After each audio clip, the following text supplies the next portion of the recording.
Sempat seperti kota hantu, Wuhan yang menjadi kota pertama ditemukannya kasus virus COVID-19 kini sudah mulai bergeliat. Warga sudah mulai beraktivitas normal tanpa mengenakan masker. Untuk informasi terkini bagaimana kondisi di Wuhan, sudah bersama kami tersambung melalui Skype Wakil Duta Besar untuk Tiongkok, Bapak Dino R. Kusnadi. Selamat sore, Pak Dino. Jadi bagaimana ini perkembangan COVID di Tiongkok, khususnya di kota Wuhan yang kita tahu sebagai tempat awal mulanya virus COVID-19 ini. Oke, selamat sore Zakia. Tiongkok ini sekarang sudah ada sekitar 16 provinsi yang sudah bebas COVID di antara 34 provinsi yang ada ya. Artinya di 15 provinsi ini termasuk juga Wuhan dan provinsi Hubei itu sudah tidak ada lagi yang dirawat untuk sakit COVID. Jadi dari 90.000 jumlah total korban, maka sampai saat ini sudah tinggal 500 orang saja yang dirawat untuk pemulihan sehat dari COVID-19. Kalau untuk kota Wuhan sendiri bagaimana Pak Dino? Kalau kita lihat ini sekolah tatap muka sudah mulai dilakukan, bahkan sudah tidak mengenakan masker lagi. Apakah memang kasus harian penambahan kasus positif di sana sudah bisa dikatakan nol dalam beberapa hari atau beberapa minggu terakhir? Oke, Wuhan memang tadi seperti yang dilaporkan sebelumnya itu merupakan jadi tempat sumber dari COVID ya, waktu itu disebutnya sebagai virus corona ya. Pada suatu masa tertentu itu sekitar 80% jumlah korban ya keseluruhan yang menderita COVID itu berasal dari Wuhan dan Hubei.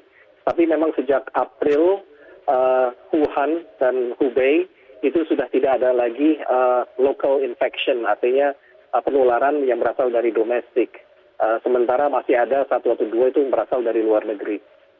Saat ini sudah hampir lebih dari 2 bulan. Sudah tidak ada lagi orang yang sedang dirawat di Wuhan atau Hubei, baik yang berasal dari local infection maupun yang berasal dari luar. Jadi dengan demikian memang sudah benar-benar tuntas, tidak ada lagi yang tertular ataupun sedang dirawat oleh COVID-19 ini.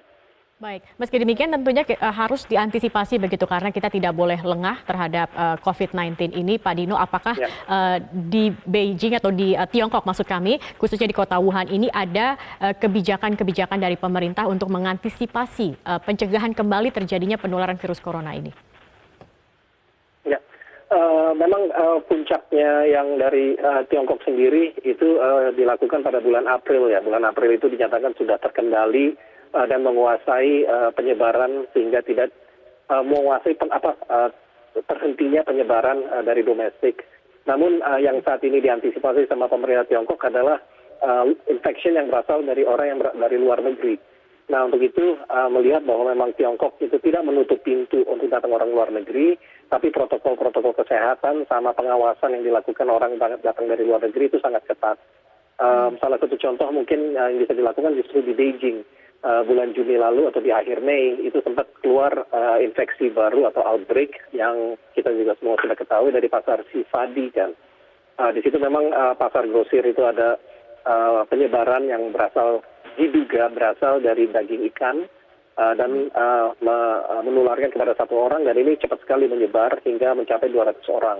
Tapi berkat kesigapan untuk melakukan tracing dan juga melakukan testing massal di lingkungan sekitarnya situ saja, akhirnya bisa dicegah penyebaran yang lebih luas. Nah ini yang dilakukan sama Tiongkok secara umum, pengawasan terhadap kedatangan dari luar negeri, terus kemudian juga melakukan pengawasan karantina bagi siapapun pendatang yang datang, termasuk juga dilakukan pengujian terhadap barang-barang yang diduga bisa membawakan virusnya ini. Salah satu yang memang diduga itu dari cold storage atau makanan yang sudah dibekukan. Ini juga sangat diregulasi sekarang. Baik. Jadi juga sudah cukup ketat juga begitu ya pengawasan yang dilakukan. Terima kasih Wakil Duta Besar untuk Tiongkok, Bapak Dino R. Kusnadi sudah bergabung bersama kami.